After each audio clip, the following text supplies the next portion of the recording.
Capítulo 2. Dirigente del PRD.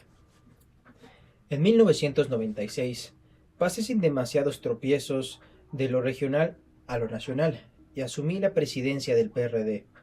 Fue todo un desafío porque tuve que empezar a moderar mi viveza tropical sin perder autenticidad. La política es, entre otras cosas, el arte de conciliar la razón con la pasión.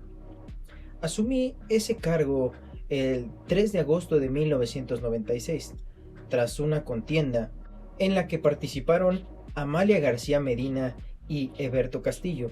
Al ganar la elección interna, lo primero que hice fue hablar con los otros candidatos, de conformidad con los estatutos del partido. Por haber triunfado con un amplio margen, tenía la facultad de nombrar a la mayoría de los miembros del Comité Ejecutivo Nacional. Pero no procedí de esa manera. Acordé con el ingeniero Eberto y con Amalia incluir en la dirección a compañeros de las corrientes que ellos encabezaban. Integré un comité ejecutivo plural. Elaboramos un programa de trabajo. Definimos reglas claras y por encima del interés personal o del grupo, se colocaron las causas del partido y del pueblo de México. Fue un buen comité ejecutivo en el que participaron, por cierto, varias mujeres que respondieron bien, con entrega y responsabilidad. Obtuvimos resultados políticos y electorales muy importantes.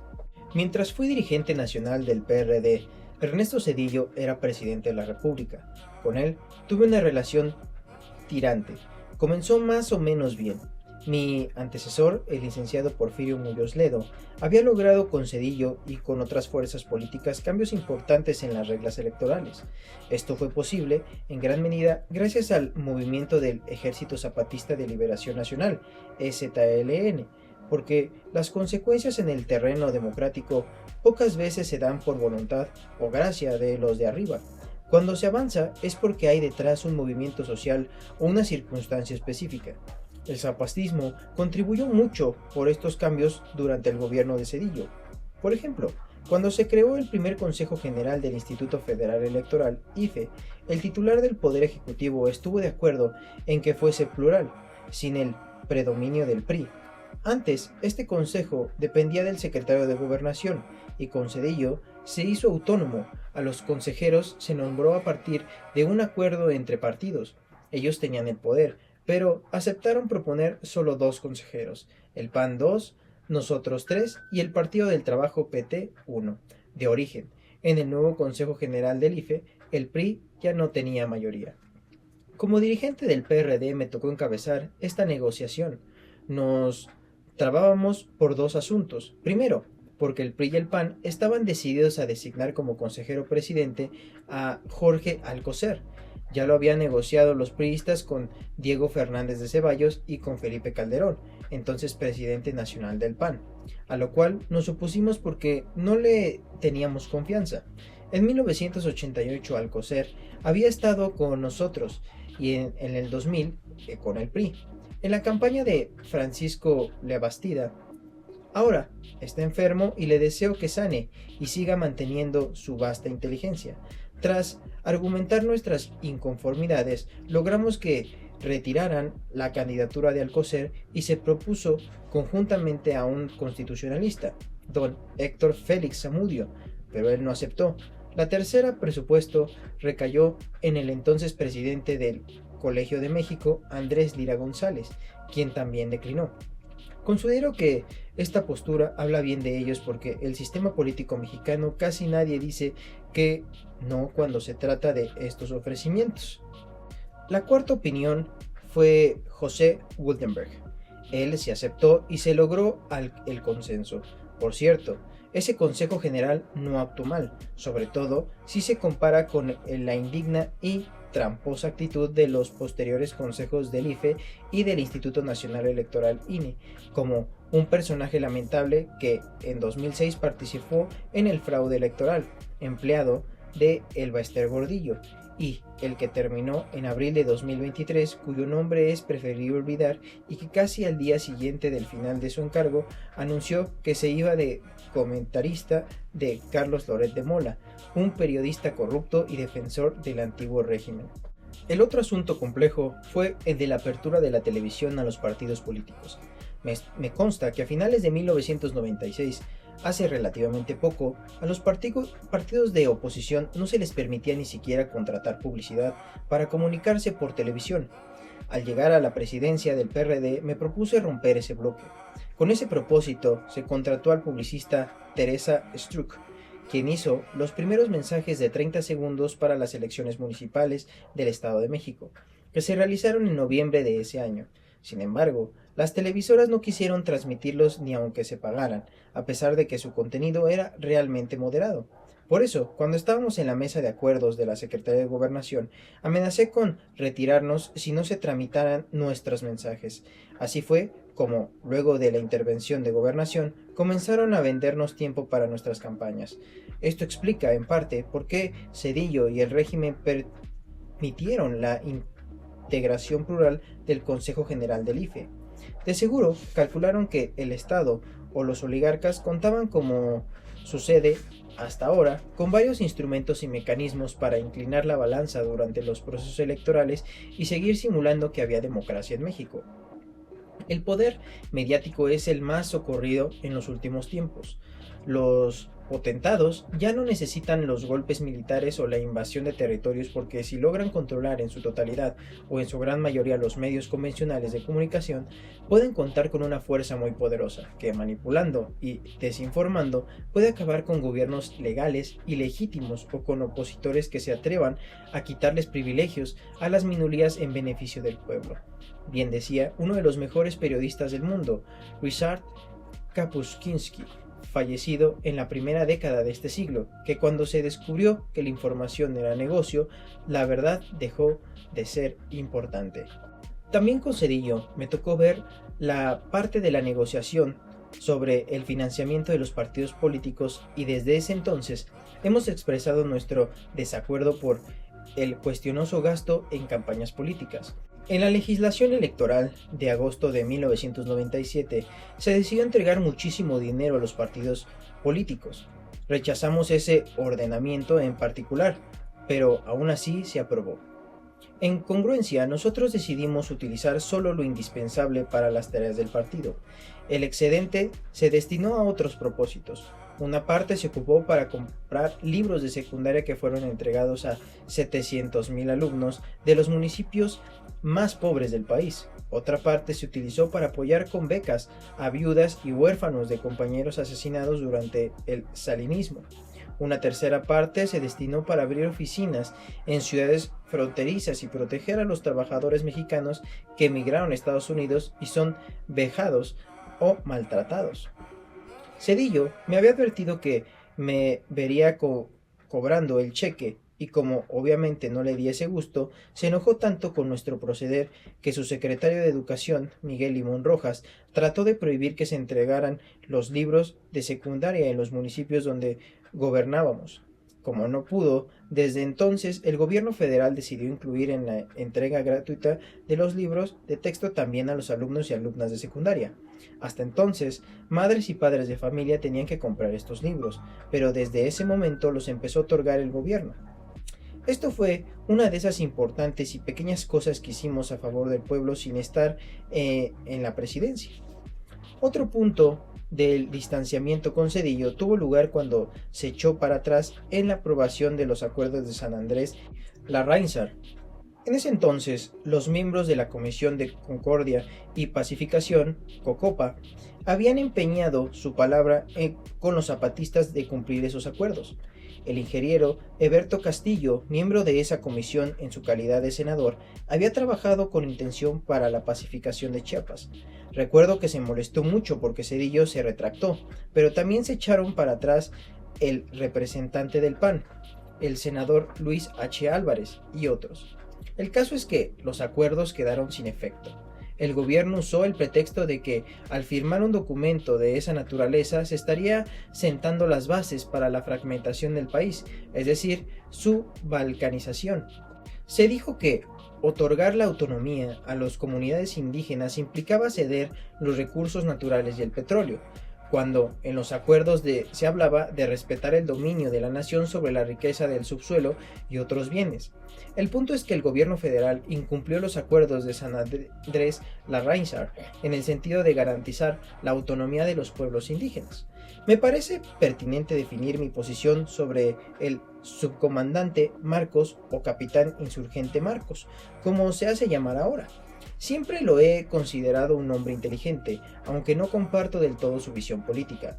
Por ejemplo, pienso que se equivocó en sus apreciaciones sobre el proceso electoral de 2006. Nunca he respondido a sus ataques y críticas ni lo voy a hacer, pero ha hecho juicios sin sustento en relación con mi persona. En plena campaña electoral dijo que yo era el huevo de la serpiente, en obvia referencia al origen del fascismo, que anida en el gobierno de la Ciudad de México, e insinuó que yo fomentaba el narcotráfico. Esa y otras barbaridades nada tienen que ver con mi vida, pero sus declaraciones fueron ampliamente utilizadas y difundidas por nuestros adversarios. Por mi parte, no tengo nada de qué avergonzarme. Siempre he actuado de manera congruente y nunca voy a polemizar con él porque no lo considero mi adversario, mucho menos mi enemigo. Creo que es un luchador social que ha contribuido al movimiento por la democracia, tal vez sin proponérselo o sin que ese fuera su propósito principal, porque no parece estar muy de acuerdo con la vía electoral. Pronto abandonó la lucha en favor de los indígenas, los más pobres entre los pobres. Con él mismo lo dijo con toda la razón. En 3 ocasiones me reuní con el subcomandante Marcos, antes de asumir la dirigencia nacional del PRD. Acompañé al ingeniero Cárdenas, junto con doña Rosario Ibarra, a un encuentro con él en la comunidad de Guadalupe Tepeyac, Chiapas. Eran momentos de mucha tensión porque estaba a punto de desatarse de nuevo el enfrentamiento entre el SLN y el gobierno. El propósito era convencer a Marcos de una especie de tregua para evitar la represión. El ingeniero Cárdenas lo llevó una carta notable donde hacía toda una argumentación acerca de la importancia de la paz, del sufrimiento que produce la violencia y de lo imprescindible del zapatismo.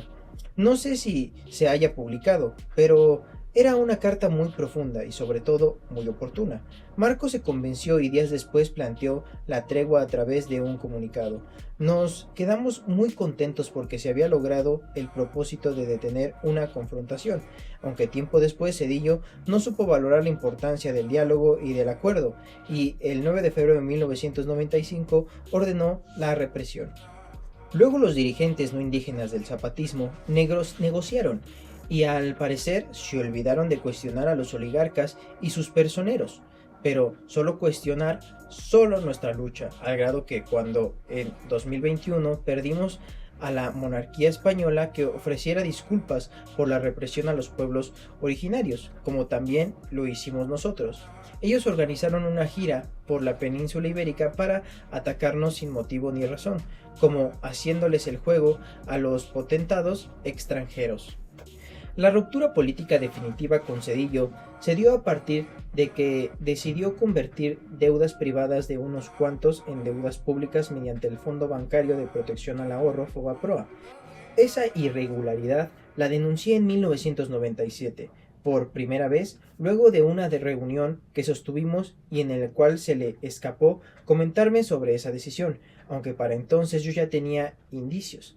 Le planteé que no estaba de acuerdo, que no era posible que dinero público se destinara al rescate de traficantes de influencias y hombres de negocios vinculados al poder, mientras se necesitaban caminos, presas, obras públicas, infraestructura, impulso al campo y sobre todo inversiones para garantizar la educación pública y la salud.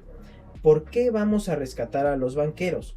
Y lo peor, ¿por qué vamos a solapar el saqueo y la corrupción?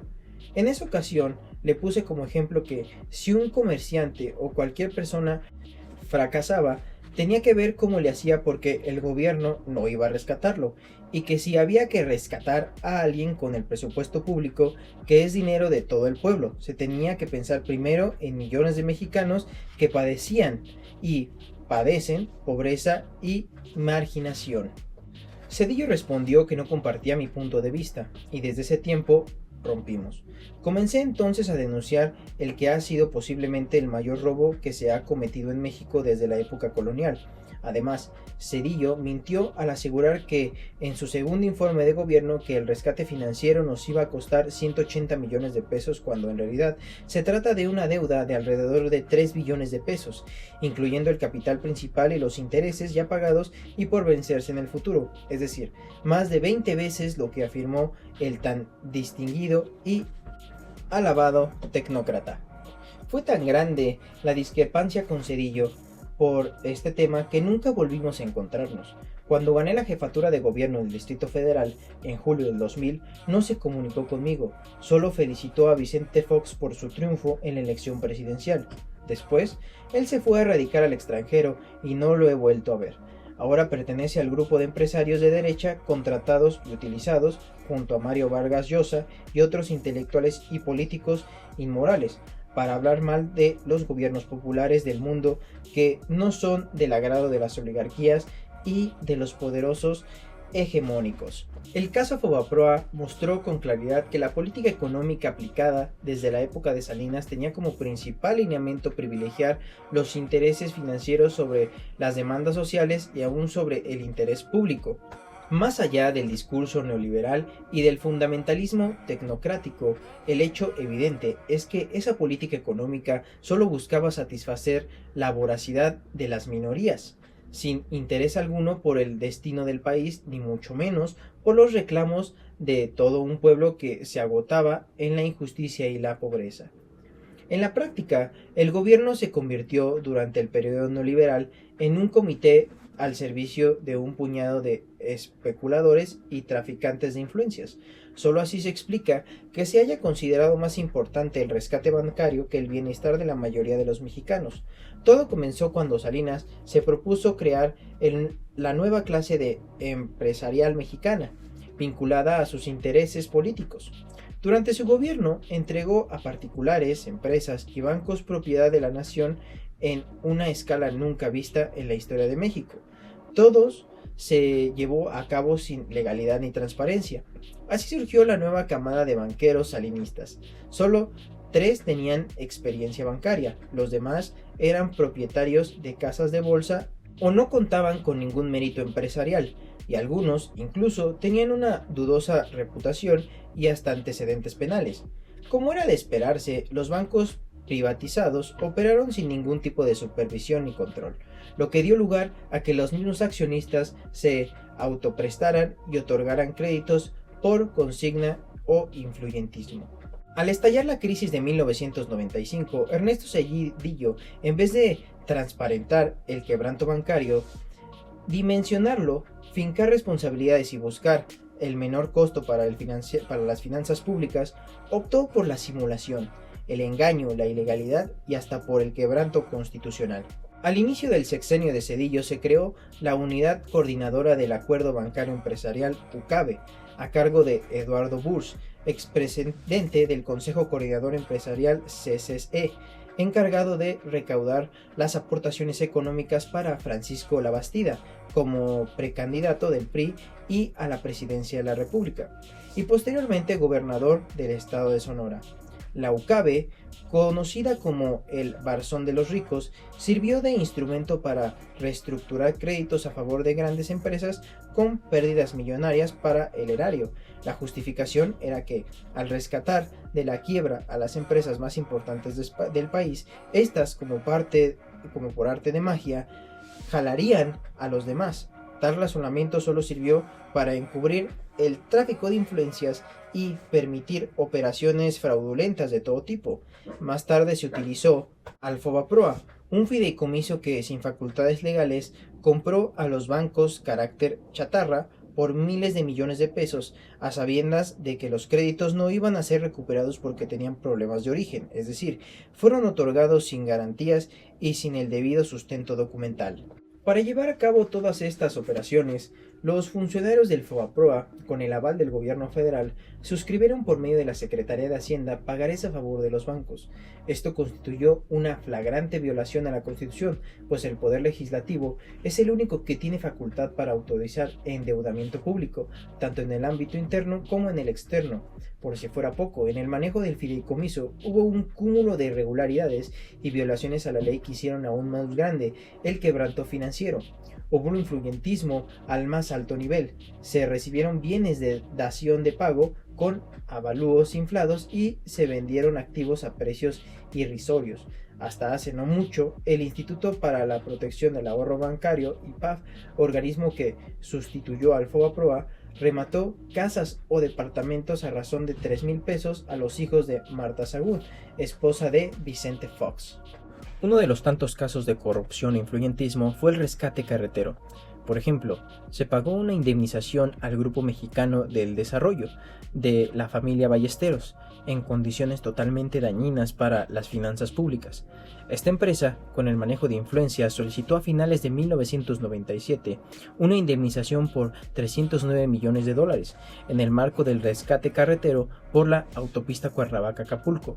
A principios de enero de 1998, de forma inexplicable, el grupo recibió $723 millones, más del doble de lo que un principio había solicitado. El pago lo realizó la Secretaría de Hacienda, la cual compró una banca sin fin, la cartera vencida de esta empresa. Es obvio que estos enjuagues se cometieron delitos graves que involucran, entre otros, a Guillermo Ortiz, el entonces secretario de Hacienda y luego gobernador del Banco de México. Las pruebas de esos ilícitos son irrefutables. En el decreto presidencial para el rescate carretero, publicado en el Diario Oficial de la Federación el 27 de agosto de 1997, se estableció como obligatorio realizar auditorías externas y que el monto de la indemnización a las empresas rescatadas sería fijada por la Comisión de Avalúos de Bienes Nacionales. Todo este procedimiento fue evidentemente violado. La indemnización a los ballesteros, como en otros casos, se llevó a cabo a partir de los arreglos que se dieron a las altas esferas del poder. A pesar de ello, nunca se castigó a ninguno de los altos funcionarios públicos que participaron en todos estos actos de corrupción. Al contrario, estos tecnócratas seguían contando con la admiración de los hombres de negocios vinculados al poder y de la llamada sociedad política, la cual me hace recordar a don Jesús Silva Heroj, cuando en 1943 se quejaba de que en México son muchos los funcionarios gubernamentales que han hecho su fortuna sin perder públicamente su respetabilidad, y este es el mayor de los males. El 28 de mayo de 1998 lanzamos el primer manifiesto a la nación exponiendo el problema. Nuestra propuesta consistía en que, antes de convertir en deuda pública el FOBAPROA, había que hacer auditorías banco por banco, expediente por expediente, caso por caso, a fin de depurar la cantidad global y saber que, por porcentaje, asumirán los bancos al comprobarse operaciones ilegales, y luego buscar alternativas para pequeños y medianos deudores que habían sido víctimas de las crisis económicas. Es obvio que el asunto central del disenso era el de la transparencia. Desde el principio, el gobierno se negó a dar información con el pretexto del secreto bancario, a lo cual respondíamos que no se trata de un asunto entre particulares, sino que se intentaba hacer pública la deuda privada de unos cuantos, para lo cual era indispensable la apertura de toda información. Ante la negativa reiterada del gobierno de proporcionar los datos requeridos, hicimos una llamada a la ciudadanía para que nos compartieran los documentos y testimonios sobre el tema. La respuesta fue sorprendente. Gracias a ello, el 3 de agosto de ese año dimos a conocer el primer paquete de los beneficios del rescate, con cantidades globales y con observaciones sobre las características del banco, consorcio o persona beneficiada. La publicación de esta lista causó gran revuelo. Desde Los Pinos se instruyó a Eduardo Burs, dirigente del CCC, para que orquestara toda una lanzada contra nosotros. En ella participaron mediante la publicación de despliegue periódicos y en recurrentes apariciones en medios electrónicos. Los presidentes de Confederación Patronal de la República Mexicana, Coparmex, la Confederación de Cámaras Industriales de los Estados Unidos Mexicanos, CONCAMIN, la Confederación de Cámaras Nacionales de Comercio, Servicios y Turismo, CONCANACO, la Cámara Nacional de la Industria de Transformación, CANACINTRA, el Consejo Mexicano de Hombres de Negocios y la Asociación de Bancos de México. Burs llegó a decir que el PRD pretendía convertir el caso FOBAPROA en un juicio de sumario y de cacería de brujas, y que poníamos en riesgo con acusaciones infundadas el prestigio y la viabilidad de las empresas que cotizan en la Bolsa de México de Valores. Es más, aseguró que nos demandaría por la vía legal, por difamación, daños morales y lo que resulte.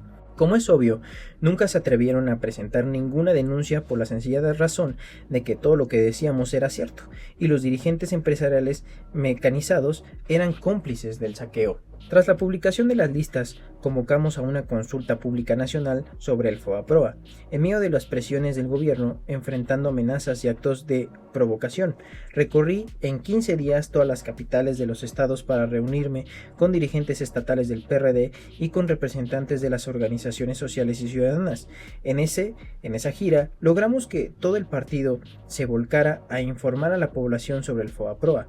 El 30 de agosto de 1998 se celebró la consulta nacional y la participación fue extraordinaria. Votaron 3.500.000 ciudadanos. La mayoría rechazó la propuesta del gobierno y se opuso a las deudas privadas se convirtieran en deudas públicas, sin la realización de auditorías. Todo este proceso había podido tener su mejor final, pero como siempre, los delincuentes de cuello blanco contaron con la complicidad de los dirigentes del PAN. Así, cuando se dio a conocer las listas de beneficios del FOBAPROA, Vicente Fox, el entonces gobernador de Guanajuato, puso el grito en el cielo a preguntar con su peculiar estilo: ¿por qué el PRD desnuda, le baja los calzones a cientos de empresas y las exhibe ante el pueblo de México? Más tarde, en plena campaña presidencial, dijo que se iba a castigar a los culpables, y como es sabido, una vez que llegó a la presidencia no solo protegió a los saqueadores, sino que las empresas de su familia fueron beneficiadas, al igual que otros destacados dirigentes y promotores del PAN. La inmoralidad siguió imperando. También conviene, para refrescar la memoria, revisar la actitud de Felipe Calderón, en ese entonces presidente nacional del PAN. Calderón siempre ha sido un simulador. Encarna la hipocresía, que es la verdadera doctrina de la cúpula de ese partido.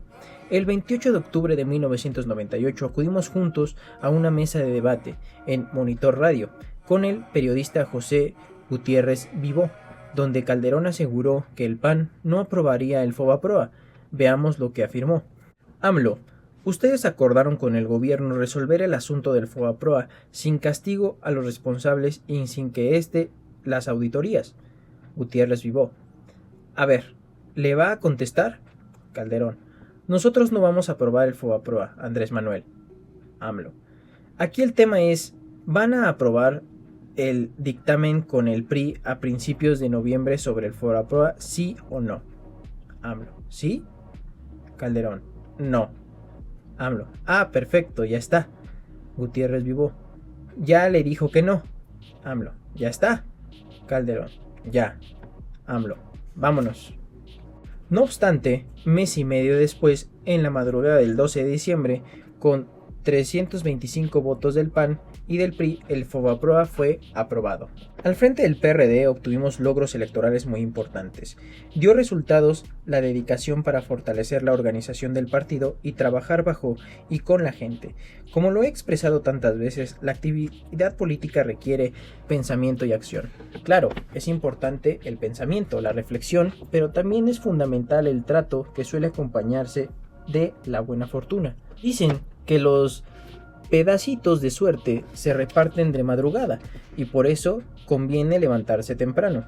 Es importante estar presente en todos los lugares del país, hablar con la gente, organizar, postular buenos candidatos y apoyar las campañas.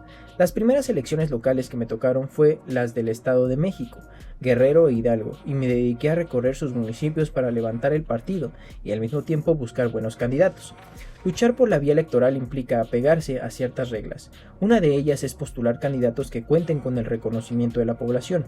Puede haber un dirigente social extraordinario, una mujer o un hombre honrado, recto y comprometido, pero tal vez no sea lo suficientemente conocido por el electorado y por ende no es un candidato idóneo. Una cosa es ser dirigente y otra candidato. Son lógicas distintas, porque el dirigente trabaja más a partir de sectores, se desenvuelve más en ciertos círculos o núcleos de la población. El candidato debe ser conocido por más personas, tener la aprobación no solo de las clases populares, sino también de las clases medias. Ciertamente también ocurre que un buen dirigente es, al mismo tiempo, un buen candidato. En todo caso, es indispensable la disposición para abrir el partido a candidatos externos. Si se acepta luchar por la vía electoral para lograr la prosperidad del pueblo y de la nación, no se puede participar en las elecciones solo de manera testimonial, se participa para ganar y avanzar en ese terreno. Me tocó dirigir al PRD en circunstancias muy difíciles. El partido había resentido mucho la embestida salinista y era necesario reposicionarlo. En el sexenio de Salinas hubo muchos asesinatos de dirigentes políticos y sociales.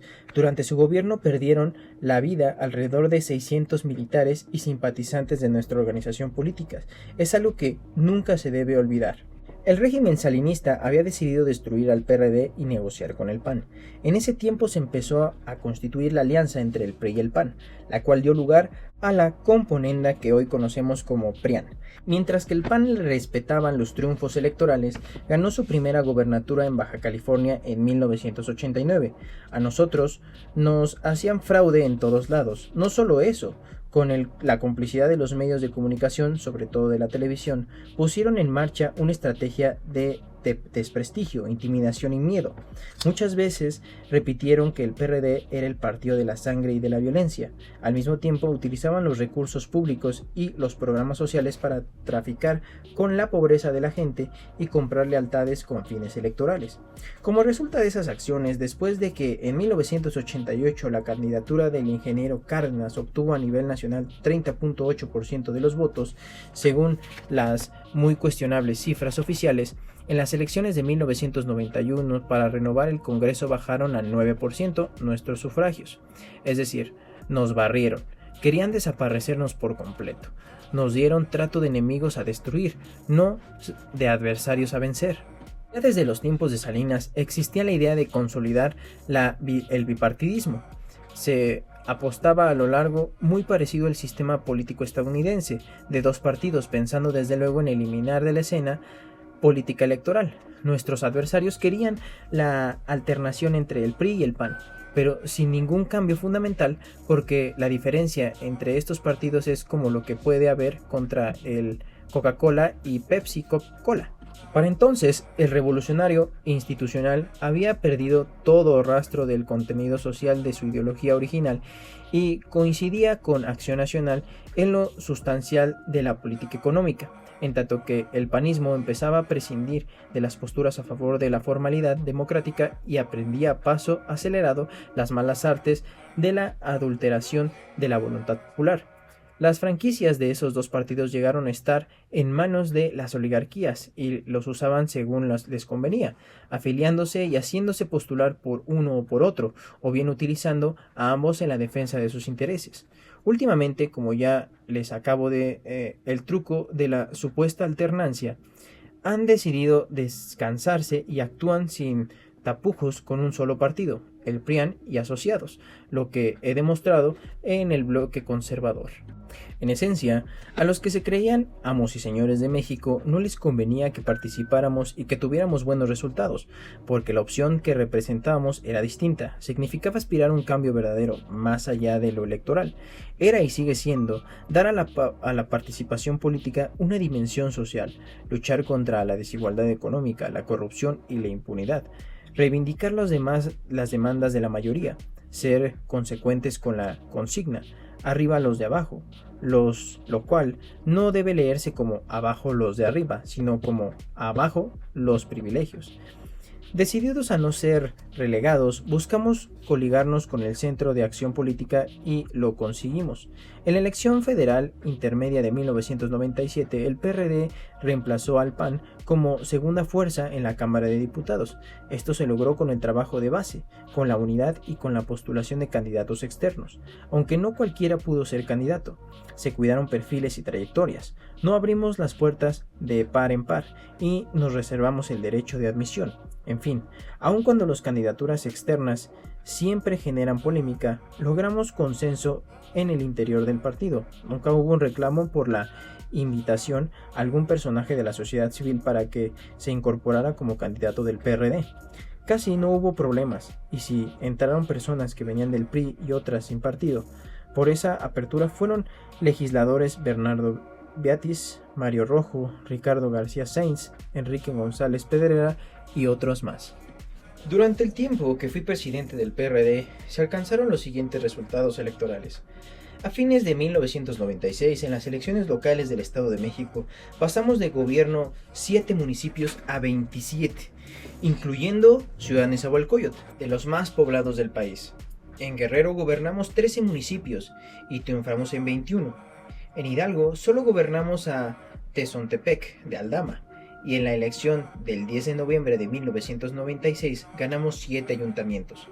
En Morelos pasamos de 1 a 13 municipios, y en ese estado prácticamente empatamos en votaciones con el PRI, que obtuvo 34.3%, mientras que nosotros logramos 33.6%.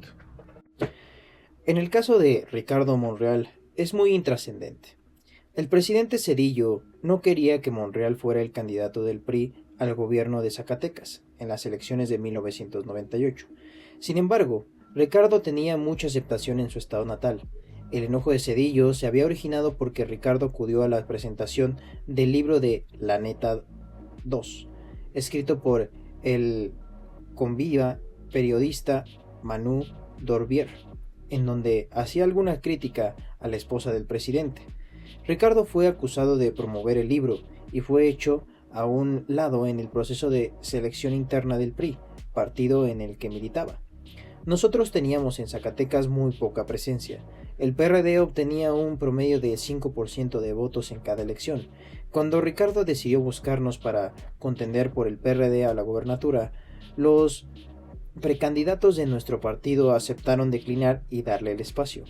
En ese entonces recibí un expediente en contra de Monreal enviado por la Presidencia de la República. Quien me lo entregó me advirtió que tuviera cuidado, porque Ricardo tenía supuestos vínculos con el narcotráfico. Al revisar el expediente me di cuenta que no había nada grave.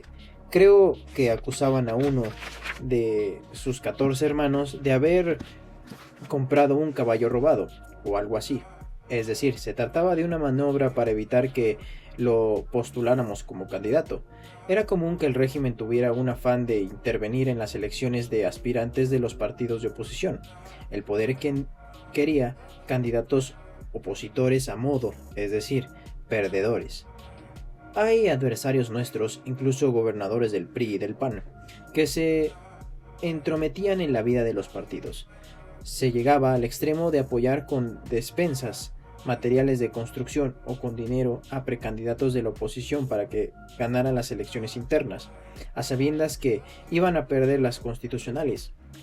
En el caso de Zacatecas, cuando vi el expediente y constaté que no tenía ningún señalamiento solicitado, o como decían ellos, el señalamiento sólido, intuí que Zedillo tenía mucho interés en que Monreal no fuera postulado por el PRD. Para mis adentros dije, entonces, él es el mejor candidato, porque en ocasiones lo malo para ellos es bueno para nosotros. Con la candidatura de Monreal Ávila se levantó un movimiento amplio y plural, y con el triunfo en Zacatecas. Sin embargo, no fue fácil. El gobierno federal maniobró para consumar un fraude electoral e impedir que llegara a gubernatura. Hicieron lo de siempre, utilizaron programas y recursos públicos, compraban votos, acarreos, propagandas en contra y mucha publicidad. Sin embargo, el liderazgo de Monreal resistió toda la embestida. El día de la elección, un simpatizante nuestro se dispuso a escuchar y grabar todo el operativo del PRI con un escanear y rastreador de llamadas. Recuerdo que estábamos en un hotel frente a la plaza principal de Zacatecas, casi al final de la jornada electoral, a las 6 de la tarde. Ricardo me dijo que iría al centro de cómputo para ver cómo iban llegando los resultados por casilla. Momentos después, el simpatizante me entregó unas grabaciones. La primera, una conversación entre el entonces subsecretario de Gobernación, Emilio Gamboa Patrón, con Jorge Fernández Méndez, quien cubría periódicamente la elección. Él siempre había estado vinculado al régimen y hacía un trabajo oficioso, antes con el PRI y luego con el PAN. La segunda grabación era de otra llamada desde la Secretaría de Gobernación, dando instrucciones al gobernador para alterar los resultados electorales. Mientras escuchaba las cintas desde el cuarto del hotel, veía los primeros informes de la televisión. Televisa, por ejemplo, hablaba de una elección cerrada, de un empate en las encuestas de salida. Al mismo tiempo, Monreal regresaba y me expresaba preocupado, agarrándose la cabeza. Han tirado el sistema de cómputo. Le puse la grabación. ¿Qué hacemos?, me preguntó. Desde el cuarto del hotel hablé a Los Pinos y me contestó Leivano Sáenz, el secretario particular de Zedillo. Palabras más, palabras menos, le dije lo siguiente. Comunícale al presidente que tengo una grabación que demuestra que están echando a andar un operativo para robarnos la elección. Dile que le exijo que garantice democracia en Zacatecas. Si no hay una respuesta en 2 horas, llamo a una rueda de prensa y doy a conocer las grabaciones. Le ofrecí detalles para que comprobara la veracidad de mi acusación. Le comenté pormenores de las llamadas, es más, le sugerí que preguntara a Gamboa Patrón si había hablado con el gobernador y con Jorge Fernández. Me respondió que iba a consultar y colgué. 1 hora después recibí la llamada de Leivano Sáenz. Me pedía que tuviera confianza, que se iba a hacer valer el voto. Sí, respondí, pero eso no basta. Quiero que me asegure que van a respetar el resultado. Nosotros ganamos la elección y no queremos fraude. Del otro lado de la línea, Liviano repetía, ten confianza. Supongo que no quería ser muy explícito por teléfono porque pensaba que también a él lo estarían grabando. Yo insistí en que se definiera con mucha claridad la situación, pues, de lo contrario, daría a conocer las cintas, y además, como presidente del PRD, me quedaría en Zacatecas el tiempo que fuera necesario para defender el triunfo. En un arranque de sinceridad ante mi insistencia, Liviano Sáenz se vio obligado a exclamar, «Ve la televisión, carajo». Colgué y poco tiempo después la televisión reportaba algo así como, en el último corte informativo, el candidato del PRD a la gobernatura de Zacatecas, Ricardo Monreal, se encuentra en primer lugar por 5 puntos, y al parecer se trata de un triunfo irrevestible. Voltear a ver a Ricardo, quien volvió a reírse con ganas, como acostumbraba. Con este ejemplo podemos ver qué tan importante es la postulación de candidatos externos. Cuanta mayor apertura, mejor. Cuando se luche por hacer valer la democracia, no es aceptable el maniquismo.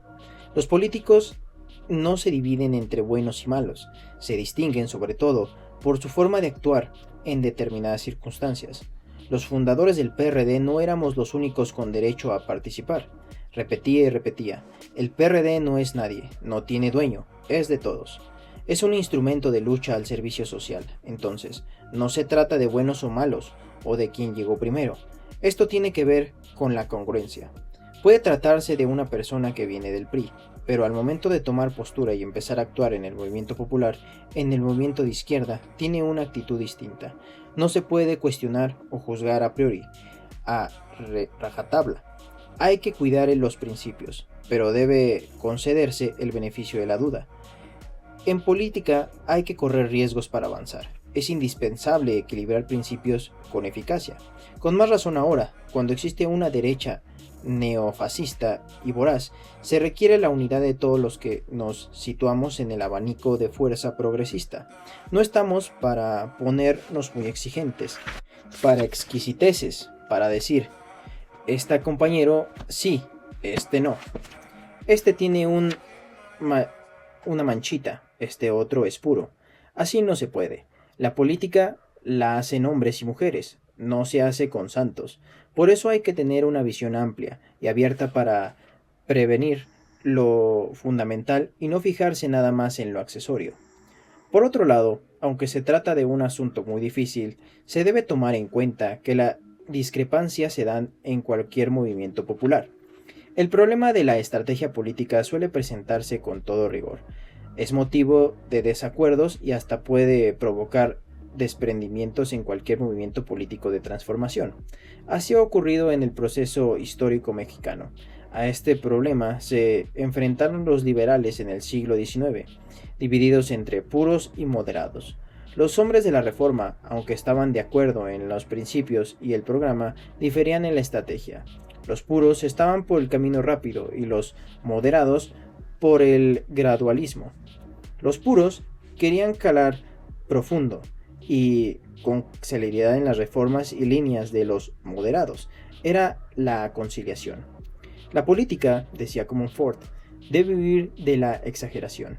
En política, contestaba Ocampo, los temperamentos medios participan en todos los inconvenientes de los extremos sin ninguno de sus ventajas.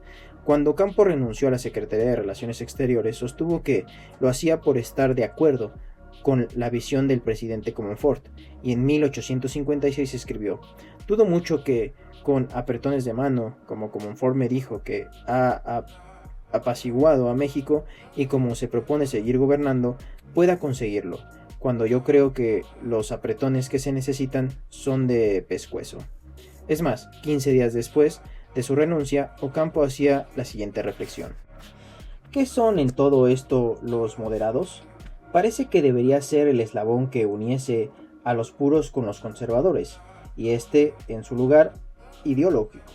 Pero en la práctica parece que no son más que conservadores más despiertos, porque para ello nunca es tiempo de hacer reformas, considerándolas siempre como importunas e inmaduras, o si para rara fortuna lo intentan, solo es a medias e imperfectamente. A pesar de todas estas diferencias, tanto Comonfort como Ocampo terminaron asesinados por bandas de conservadores reaccionarios, y los dos con el presidente Juárez, y muchos otros contribuyeron al triunfo de la causa liberal. El problema de la estrategia también la enfrentaron en distintos momentos los hombres de la Revolución, de ahí las diferencias entre Madero y Zapata, Villa y Carranza, así como los desacuerdos durante la Convención de Aguascalientes y las distintas tendencias de los constituyentes de 1917. Pero al final, todos, de una u otra manera, contribuyeron a la democracia del régimen porfirista, enfrentaron la dictadura de Victoriano Huerta e hicieron posible que en el texto constitucional quedaran inscritas las principales causas por las que el pueblo mexicano luchó durante la Revolución. En la actualidad, debemos dejar de lado el maniquismo. Debemos actuar con más apertura y saber distinguir quiénes son los aliados y quiénes son realmente nuestros adversarios, porque a veces nos confundimos. La izquierda tiene mucho de eso. Se ensimisma y se pelea desde dentro como si fuera su misión principal. Por otro lado, hay quienes exageran a la hora de juzgar. Una apreciación común entre la gente era considerar que en nuestro partido de entonces había enfrentamientos permanentes entre grupos y corrientes, que los del PRD eran de lo peor, aunque no fuera así. Había desde luego diferencias y obviamente una lucha por posicionarse políticamente. Sin embargo, en el PRD había gente muy responsable en los casos directivos y ni hablar de los militantes, quienes en numerosos casos actuaban de manera heroica. El comportamiento de dirigentes y políticos debe explicarse a partir de circunstancias. Hay gente que se conduce con integridad durante mucho tiempo y al final de su vida pública claudica. Se cansa de pensar y de ser como era. O, al revés, hay gente que ha tenido una conducta muy cuestionada y decide actuar de manera consecuente en un buen tramo de su vida. Y esto no solo ocurre en México, sino en todo el mundo. Está el caso de Óscar Arnulfo Romero, arzobispo en El Salvador. En un principio fue muy conservador, pero en realidad lo transformó. Se convirtió en un sincero protector de la dignidad de los seres humanos, sobre todo de los más desposeídos, y se dedicó a denunciar la violencia, a enfrentar cara a cara a los responsables del régimen autoritario. Por ello, el 24 de marzo de 1980 fue asesinado de la manera más cobarde en plena misa. Ahora es un santo. Una vez visité el Museo de Estanquillo, donde se exhibe la colección de arte popular donado por Carlos Monsiváis, y me llamó mucho la atención una caricatura, obra de José Clemente Orozco, en contra de Francisco I. Madero. Lo pinta como pigmeo y resalta la grandeza de Porfirio Díaz. El texto lo dice todo. Los enanos imitan al gigante. Y estamos hablando de quien, más adelante, pintaría extraordinarios murales revolucionarios y sobre todo actuó sin dobles hasta que dejó físicamente de existir. Insisto, la vida de un luchador social o de un dirigente político no es algo dado, fijo, preestablecido, sino es destino manifiesto, es una prueba permanente y lo extraordinario es luchar y ser consecuente toda la vida. Todo lo alcanzado por el PRD de 1996 a 1998 se consiguió manteniendo en alto nuestros principios. El PRD creció electoralmente no por arreglos cupulares ni por concentraciones, sino con lucha junta al pueblo de México y por aspiraciones libertarias. Durante este periodo no cedimos a tinteos de la política tradicional. Avanzamos porque ante el poder autoritario ejercimos el contrapoder que nos dio la autoridad moral. Por ejemplo, el Congreso de la Unión no teníamos el poder cuantitativo de los votos, que por ese entonces dependía de los consensos y coaliciones parlamentarias, pero la autoridad moral siempre da un importante poder cualitativo, el poder de verlo, el poder de oponernos y en última instancia de hacer a un lado en la medida que nuestros argumentos no sean considerados para la toma de decisiones que atañe al pueblo y a la nación. En ese entonces así lo entendieron nuestros legisladores y nuestros coordinadores parlamentarios. Por eso siempre sostuve que, en vez de convertirnos en una izquierda legitimadora y continuar haciendo política en el viejo modelo, debemos ejercer ese poder cualitativo que da la autoridad moral. Nada de entrar al juego de la política tradicional, en la que cuentan los intereses de todos menos los del pueblo. Se trataba de crear una nueva política cuya moral nos diera la fortaleza suficiente para resistir y no sucumbir a los siempre presentes tentaciones del poder o dinero. Como presidente nacional del PRD, pude comprobar también que se puede y que es indispensable hacer política en el pueblo, no solo con los de arriba. La política es asunto de todos. La nueva forma de hacer política exige más vinculación con la gente, con los integrantes de la llamada sociedad política. No es necesario estar todo el tiempo hablando de políticos, incluso mientras menos se hable con ellos mejor. Algunos solo buscan para utilizarnos, adversarios que solo quieren la foto. Y por cierto, a mucha gente no le gusta ese rodeo entre políticos. Otra trampa es la supuesta amistad que profesan los adversarios, una característica muy marcada en los políticos de derecha. Precisamente, ese estilo hipócrita, falso. Hablan quedito y son muy amables, pero al mismo tiempo pueden estar conspirando contra de ellos. Esa manera de ser de la derecha. Algunos fingen ser amigos y tratan de engañar con su amabilidad. Siempre el buen trato y la manera pomposa de hablar. ¿Cómo estás? ¿Qué dice la familia? O los títulos. Señor gobernador, ¿qué tal? Señor diputado, ¿cómo ha estado? Senador, qué gusto verlo. Este tipo de reverencias, no digo que no se pueda hablar con nadie. La política implica negocio y diálogo, pero es distinto a la politiquería, basada en lo superficial y en el manejo corriente de los asuntos importantes. Además, no debe olvidarse que la política muchas veces los mismos son de mentira y los enemigos de verdad. Hay casos de políticos de izquierda que, cuando se convierten en legisladores, empiezan a ser distintos porque resisten el halago y la lisonja de los poderosos. Antes, en las cámaras, se percibe un ambiente peculiar. Los diputados o senadores desayunaban y comían juntos y llegaban a relacionarse tanto que nunca defendían causas populares, o cuando subían a la tribuna, se comedían porque la amistad estaba de por medio. También alguno ocupaba todo el tiempo en las relaciones políticas o en viajes internacionales y se olvidaban de la gente y nunca regresaban a las colonias, a las comunidades y a los pueblos de sus distritos o estados. Por fortuna, esa no era la generalidad en los dirigentes y legisladores de izquierda, y ahora menos. En su mayoría mantienen inalterables sus convicciones, nunca se divorcian del pueblo y regresan a trabajar con la gente, no se dejan manipular, manteniendo los pies en la tierra, pero siempre está la tentación, el riesgo de caer en lo superfluo, en lo banal. Por eso es necesario reafirmar constantemente los principios y los ideales. Como dirigente nacional del PRD, me quedaron algunas pendientes. Por ejemplo, hizo falta fortalecer más la organización interna. Se avanzó, pero no lo suficiente. La lucha por el poder la hace el pueblo organizado, de ahí que se requiere consolidar la estructura territorial y sectorial de los partidos progresistas.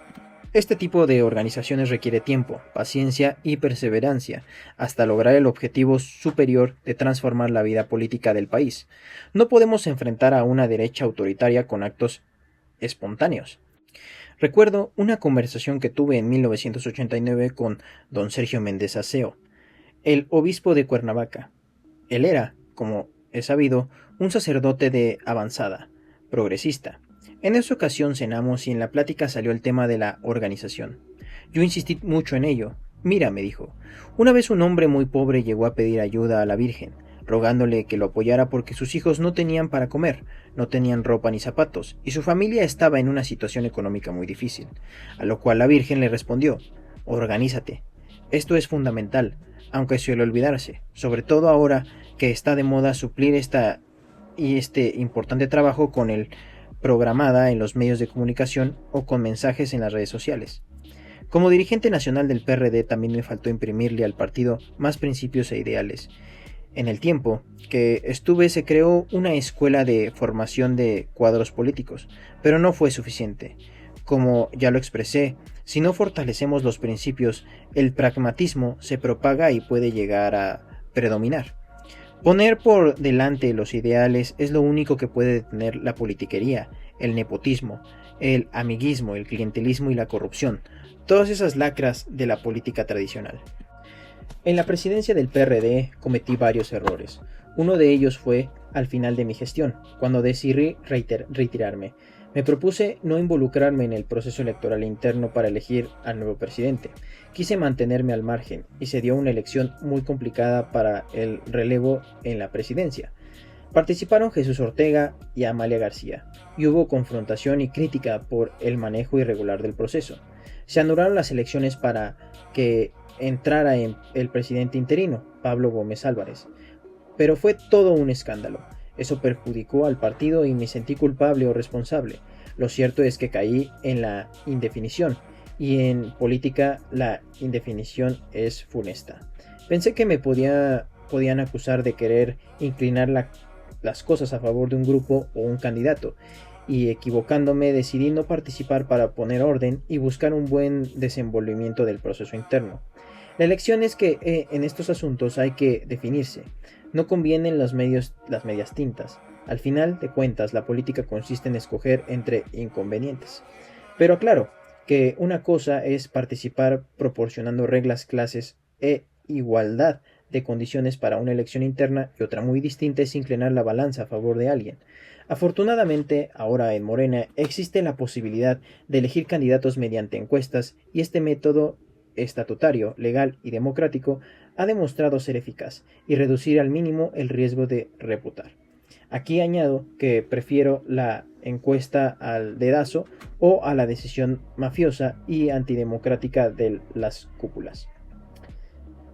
En una elección interna se generan muchas pasiones, y casi tantas como en una elección constitucional. Se puede cometer abusos, irregularidades, incluso fraude electoral, algo reprobable en un partido democrático. En ocasiones, esas prácticas indeseables se presentan en las comisiones internas de candidatos o puestos de elección popular. Cuando hay conflictos en la elección de dirigentes o de candidatos, siempre se afecta al partido, se pierde la unidad, hay desprendimientos y se van dirigentes y militantes a otras organizaciones. Ya hablé, por ejemplo, del primer éxodo de la democracia en Tabasco. En aquella elección de 1991 caminamos para defender el triunfo de un candidato, el doctor Carlos Alberto Wilson.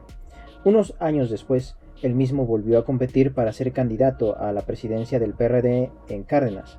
Perdió, se inconformó, denunció un fraude, se salió del partido y se convirtió en abanderado del PAN. Algo muy lamentable. No responsabilizó a nadie, solo describo hechos. Al final ganó el PRD en Cárdenas. Perdió. Pero de no haberse producido este conflicto, nuestro partido habría ganado con mayor ventaja. Las divisiones perjudican mucho. Estos problemas se remedian inculcando principios en el partido. Debemos insistir en que lo nuestro no es la lucha del poder, sino que deben prevalecer las convicciones, la mística. El poder solo tiene sentido y se convierte en virtud cuando se pone al servicio de las demandas. No es solo la lucha por cargos públicos lo que debe moverlos o movernos. Lo principal es la lucha por los ideales y por las causas que defendamos. En todos los dirigentes de izquierda debe haber humildad. El poder es humildad. No debe prevalecer una visión personalista o individualista y pensar que uno tiene que ser el candidato, cueste lo que cueste. Hay casos en los partidos de izquierda en los cuales los dirigentes actúan de manera consecuente, pero en otras ocasiones se cierran por completo, no aceptan nada, quieren ser ellos nada más o a como de lugar. Entonces la lucha se vuelve una arena de ambiciones sin principios políticos o morales. Por fortuna, no es regla sino la excepción, y este tipo de casos puede antepararse imprimiendo muchos principios a nuestro quehacer político. Ahora, una de las mejores cosas que ha hecho Morena, y son muchas las que ha hecho bien, ha sido destinar talento y convicciones para su excepcional escuela de formación de cuadros. Enhorabuena.